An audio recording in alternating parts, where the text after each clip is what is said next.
Hi, we're Laura and Dan. We've bought a beautiful rustic Portuguese barn and have literally zero knowledge of building and farming, but plan on converting it into a beautiful off-grid homestead. Follow us on our journey.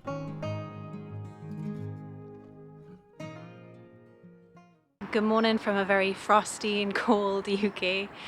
It's the sun shining, so it's not as bad, but yeah, it's freezing, so I can't wait to start heading back to Portugal. So what we're going to do is we've got loads of stuff to pack inside the van, inside the truck. What we've been doing since we've been back is we've just been buying stuff, making plans, storing up stuff, just ready to head back out to Portugal again. We've got a lot to update you guys on, so throughout the video we'll be giving you a bit more information about why we've come back and what our plans are for the future.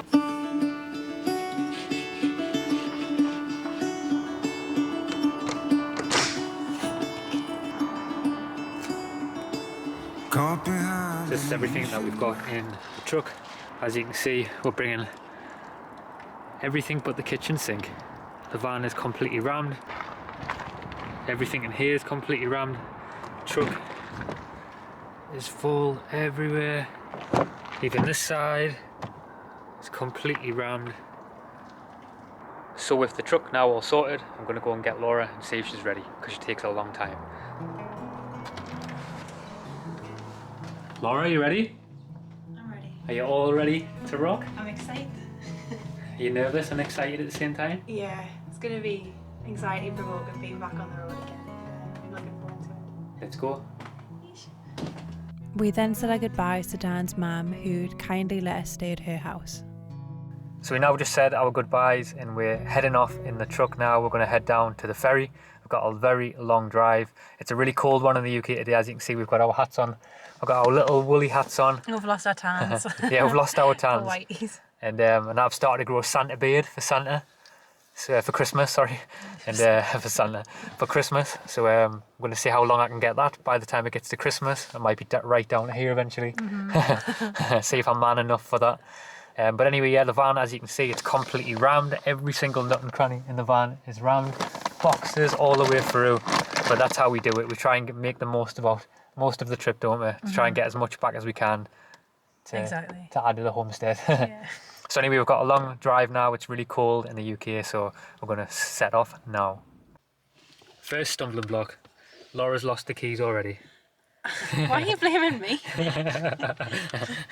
Where's the keys at, Laura?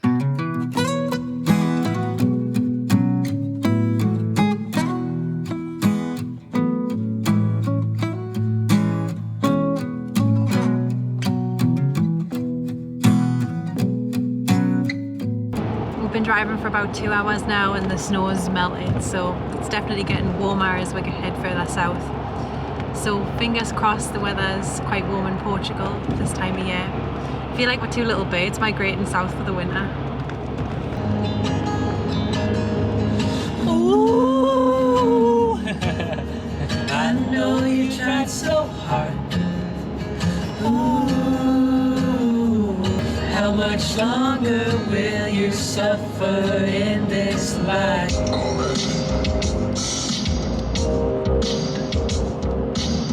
Tryna put your nose in it, I ain't gotta lie to you. Weed in it, it be hard not to speed in it, I ain't gotta lie to you.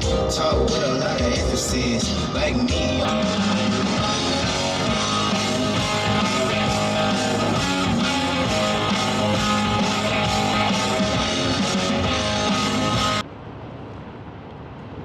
So we've just pulled over to stretch our legs, and I'd just like to take a moment to thank our sponsor Surfshark. If you don't know about Surfshark, it's a VPN that allows you to change your virtual location and keep your online identity safe.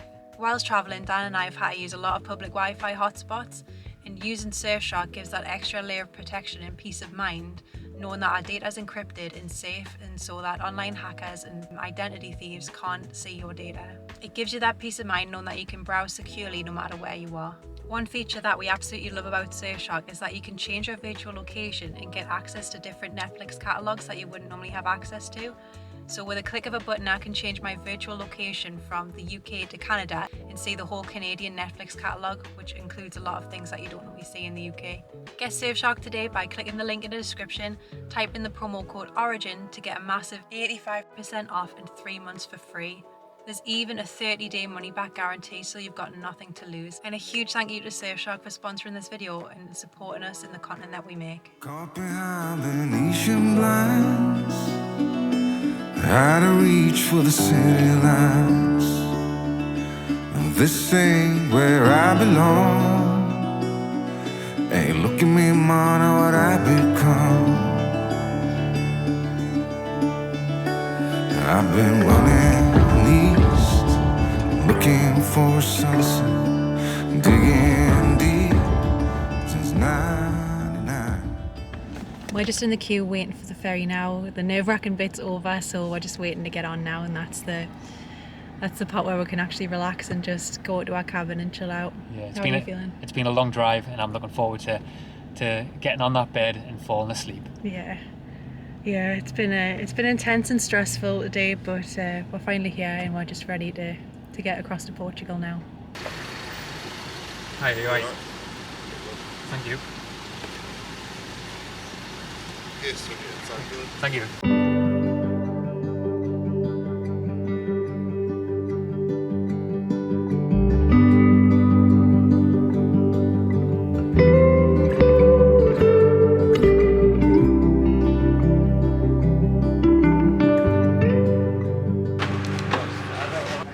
So we've just parked up the truck. Now we're gonna go and find out where the cabin is and chill out. Yeah, I'm ready for it.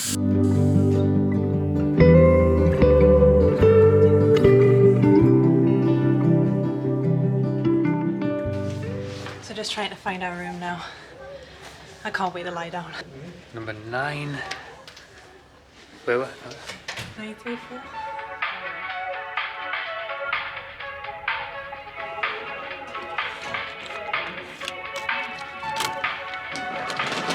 Bingo. Honey, we're home. That's pretty sweet. He's got a telly. Pretty sweet, isn't it? I didn't think it would have a telly. What do you think of it? It's pretty sweet, isn't it? Yeah, it's pretty good. I like it. I didn't expect to have a TV. I thought you had to pay extra. I actually expected it to be quite I expected it to be quite retro, me, like Are you all the getting the reds top and the bunk? pinks and stuff. Yeah, I'm getting the top bunk. I'm definitely want the top bunk, me. How about we both sleep on the top bunk? This one here. How about we be bunk buddies? I sleep on one of them and then you sleep on the opposite one. Could do.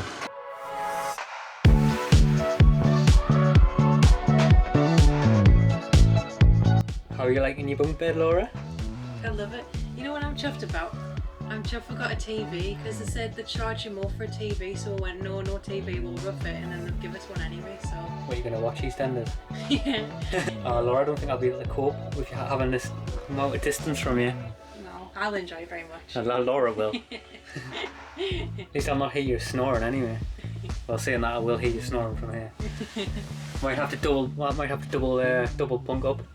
Nah, I'm alright, mate. So I think we're going to leave it there for tonight. We've eventually found our cabin. We've settled in. It's much better than we thought. It's an announcement. How dare they? Your attention, please, could Mr. Barry Marshall. Do they know I'm vlogging? Please, Mr. Barry Marshall, cabin 961. Please report to the information desk, contact number 7. Thank you. We're going to leave it there for now, for tonight. We've had a long drive, a very long drive. We're going to have a nice sleep tonight. And we're going to get re-energized. And then tomorrow morning, we'll show you around the cabin properly. I mean, the toilet's the best bit, isn't it, Laura? You've already checked it out twice already, haven't you? I annihilated it. Laura, found EastEnders yet? It's already on, mate. But I want to watch the Minions movie now.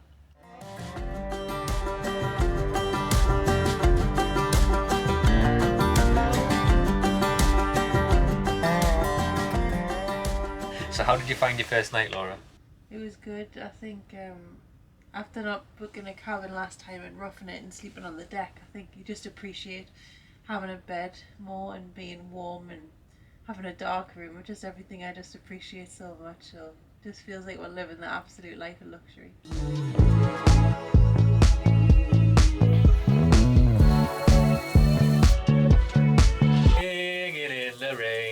What a beautiful thing. So I'm going to give you a quick tour of our little cabin. So in this little part of the cabin we've got 4 beds. So we've got 2 on the bottom, this one pulls down, and we've got 2 on the top as well. So Dan's been sleeping on this one. And they've got these little railings that come up so you don't fall out of bed. And then I've been sleeping on this one. And we've been bunk buddies, so we've been holding hands in the middle so we're not too far apart from each other. They've also got seat belts as well in case there's like a bumpy night in the sea, so you just strap yourself in like that. Laura was tied into that last night, weren't you? Yeah. And you get a nice picture included so you can pretend that you're looking out onto a beach when you feel like the water's, when you feel like the movement of the boat, you can just pretend that you're in the sea or something. So here's our bathroom. Behind here we have a shower, which is a proper luxury for us since we didn't even have a toilet or a bed last time. There's our towels, and then we've just got all our toiletries up. I know I've said this a lot of times on the videos and stuff, but like when you bring your life down to being absolutely minimal, you really appreciate stuff more. And because last time we slept on the deck and we had like no toilet, we had no bed, it was just proper rough in it. When we come in this room, the first thing that we're doing, like, we're like, oh my god, we've got a chair. And have you ever seen that scene of War where he's like, I have a chair, I'm the king of the castle, I have a chair. That's how it feels. It's class. And when you enter any foreign vessel, you've got to make sure that first thing you've got to do is you've got to check the foreign channels. Spend hours just watching channels and you listen to the languages that you don't even understand a bit of, anything of. How many foreign vessels have you entered, like? A lot. And these are all the cabins.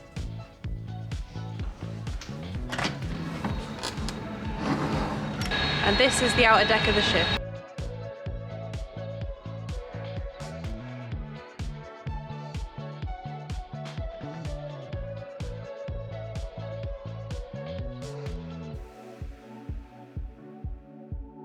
It's very windy. And it's very windy out here. It's cold as well.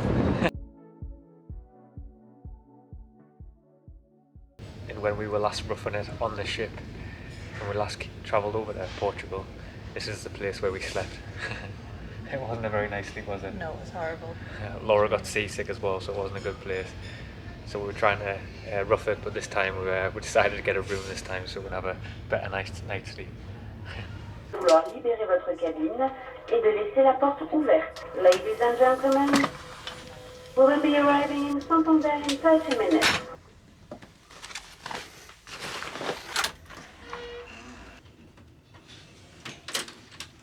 So we're finally arriving in Santander. We're just out on the top deck looking out and seeing the city in the distance, which is really nice, and I can't wait to make our journey to Portugal.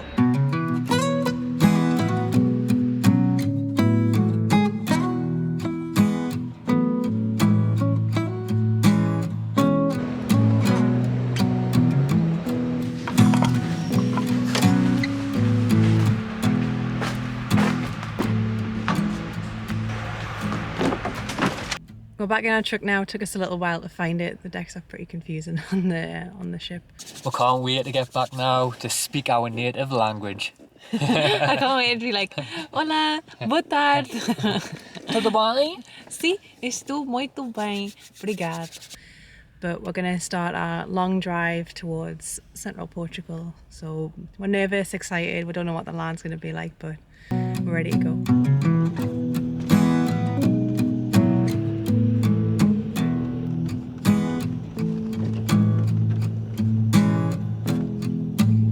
So that's the ship we've just come off. Big bad boy.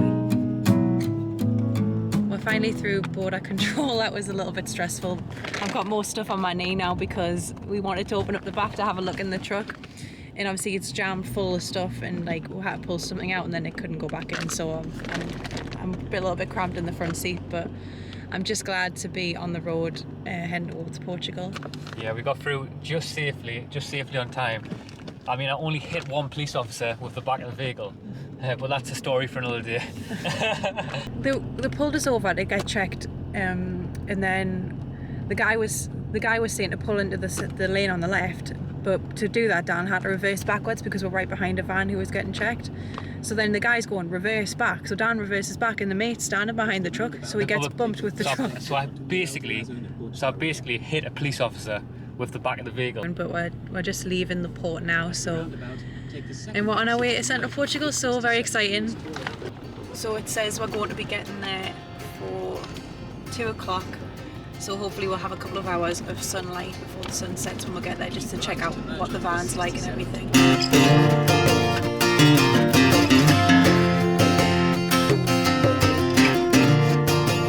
We've just crossed the border into Portugal, so on the last leg of the journey I'm feeling really excited to get to the land. The heavens have opened up for us and it's absolutely shooting down with rain. And I'm just praying that the van doesn't have a leak in or something, because yeah, that'll be a nightmare to sort out, but keeping positive. I know you guys are probably wondering why I went back to the UK, and so I just wanted to share a little bit more about our journey. So living off-grid for us is still very much a journey. We're not at that final destination yet. We've still got challenges and obstacles to overcome and go through, but that's the same with everything in life. So we're just sharing our journey towards the process of finally being able to live and embody that way of life, being off-grid. If it was up to us, we wouldn't leave the land, we'd be there all the time, but in reality we've still got things to sort out. So when we went back to the UK, we sorted a few things out, some things legally. We got married, so I changed my name and got all my documents for that changed. Financially, Dan got a job to earn us a little bit more money.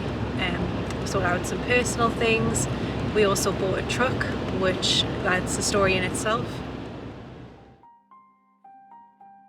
We headed up to Scotland to buy a truck to take back with us to Portugal.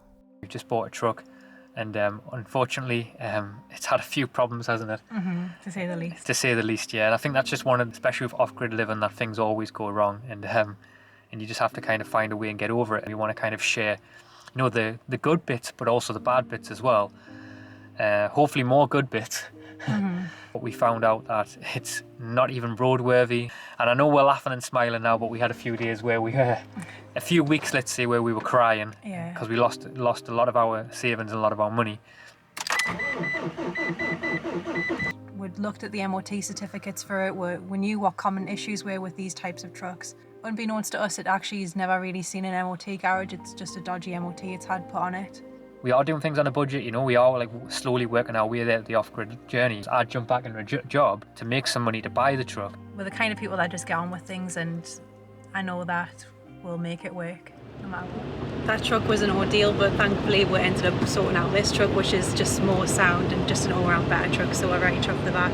So a lot's happened in that time, and we've still got other obstacles and challenges to go through, but we're just taking things a step at a time. I can't believe we've come all the way back from the UK with the weather is absolutely terrible. The reason why we've moved here in the first place is because we want the nice weather. We've come all the way back from the UK where it wasn't raining. Well, it was snowing, but it wasn't raining. And now the weather's terrible here.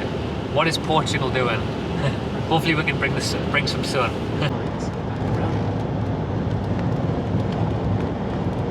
So almost at the land now, getting really excited, but we're also really nervous. I think the grass is just gonna have shot up. I hope everything hasn't fell down and broken. I hope the van hasn't had a leak. I just hope everything's okay. But yeah, I'm excited and nervous to see what the van's gonna be like. Yeah, I'm apprehensive as well, I'd say. The last time that we left, you know, the land was in alright, it was in good condition obviously. But I've got a feeling that maybe the polytunnel's gone? Could there be a leak in the outhouse that we built? Who knows, it's all part of the journey, isn't it? We're going to find out anyway.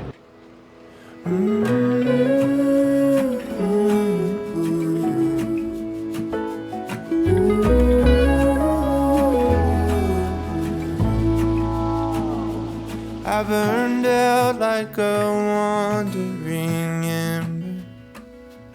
I shone bright, then my journey was over.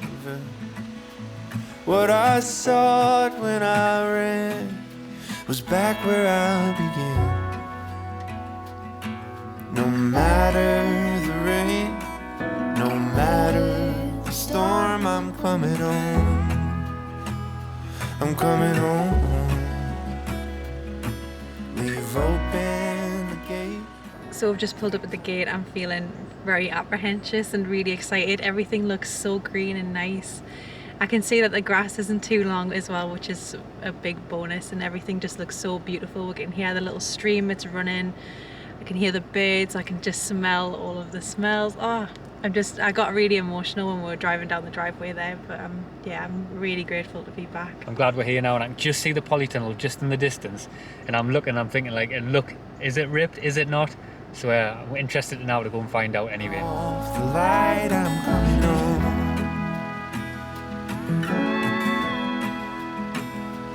Ooh.